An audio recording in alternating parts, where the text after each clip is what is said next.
আসসালামু আলাইকুম রহমতুল্লাহ। কেমন আছেন সবাই? আশা করি আল্লাহর রহমতে সবাই ভালো আছেন, সুস্থ আছেন এবং নিরাপদে আছেন। তো সবাইকে নতুন একটি ভিডিওতে স্বাগত জানাচ্ছি। আজকে ভিডিওতে হচ্ছে ষষ্ঠ গণবিজ্ঞপ্তি সম্পর্কিত গুরুত্বপূর্ণ আপডেট দিব যে ষষ্ঠ গণবিজ্ঞপ্তি কবে প্রকাশ করা হবে, এই সম্পর্কে কী বলছে এনটিআরসি।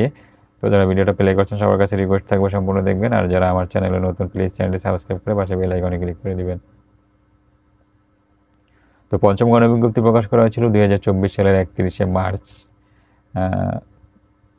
তো তখন থেকে যদি আমরা হিসাব করি তাহলে দেখা যায় একটা গণবিজ্ঞপ্তি থেকে আর একটা গণবিজ্ঞপ্তি আসার পূর্বেই, মানে একটা গণবিজ্ঞপ্তি প্রকাশ করা হয়েছে ইতিমধ্যে 1 বছর হয়ে গেছে, এবং পরবর্তী গণবিজ্ঞপ্তি কবে প্রকাশ করা হবে এটা নিয়ে আমরা এখন পর্যন্ত নিশ্চিত করে কিছু বলতে পারছি না। তো এই 1 বছর যাওয়ার পরে আর কতদিন লাগবে এই যে ষষ্ঠ গণবিজ্ঞপ্তি প্রকাশ করতে, এটা হচ্ছে বিষয়। তো এই সম্পর্কে এনটিএসসি সর্বশেষ যেটা জানিয়েছে সেটা হচ্ছে যে তারা 2025 সালের মধ্যেই গণবিজ্ঞপ্তি প্রকাশ করবেন, ষষ্ঠ গণবিজ্ঞপ্তি। যেহেতু তাদের নীতিমালায় আছে যে প্রতি বছরে একটা করে গণবিজ্ঞপ্তি প্রকাশ করা, তো সেক্ষেত্রে এই যে 25 সালের মধ্যে অবশ্যই ষষ্ঠ গণবিজ্ঞপ্তি তাদের প্রকাশ করতে হবে, এবং 19তম নিবন্ধনের যে সার্কুলার সেটাও দেওয়া হবে।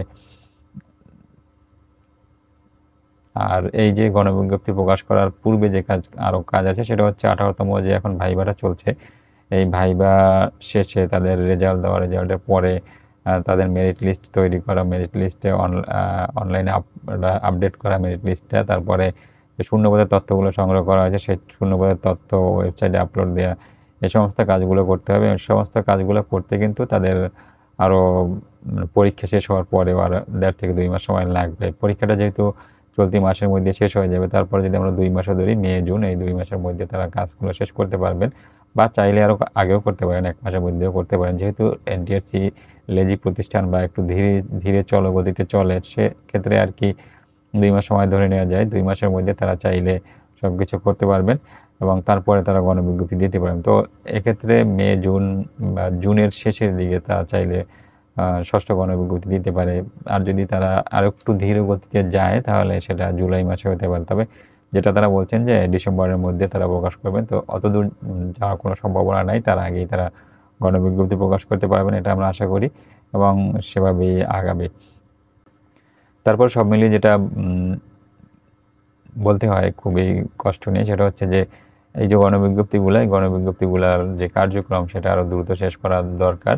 মানে একটা গণবিজ্ঞপ্তি দিয়ে তাদের নিয়োগ কার্যক্রম শেষ করতে করতে 1 বছরের বেশি বা 1.5 বছর পরে যদি একটা গণবিজ্ঞপ্তি প্রকাশ করা হয়, তাহলে যেমন দেশের যে শিক্ষিত বেকার সমাজ তারা বেকারই থেকে যাবেন, বেকার সমস্যা দূর করা সম্ভব হবে না, তেমনি আবার যে সমস্ত শিক্ষা প্রতিষ্ঠানে শূন্য পদগুলো আছে ওই শূন্য পদগুলো পূরণ হবে না।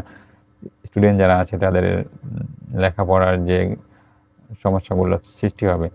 তো এই জন্যই আরও দ্রুত সময়ের মধ্যে গণবিজ্ঞপ্তি প্রকাশ করতে হয়, এবং গণবিজ্ঞপ্তির সমস্ত কার্যক্রমগুলো সর্বোচ্চ হচ্ছে 6 থেকে 8 মাসের মধ্যে শেষ করতে হয়, এবং 12 মাসের মধ্যে পরবর্তী আর একটা গণবিজ্ঞপ্তি প্রকাশ করতে হয়। এইভাবে হচ্ছে এনটিএসসির আগানো উচিত বলে আমি মনে করি। তো যাই হোক সম্মানিত ভিউয়ার্স, এই ছিল হচ্ছে ষষ্ঠ গণবিজ্ঞপ্তি সম্পর্কে আপডেট। শেষ করছি এর সাথে। ভিডিও ভালো লাগলে লাইক, কমেন্ট, শেয়ার করবেন। সবাই ভালো থাকবেন, সুস্থ থাকবেন এবং নিরাপদে থাকবেন, এই প্রত্যাশা। আল্লাহ হাফেজ।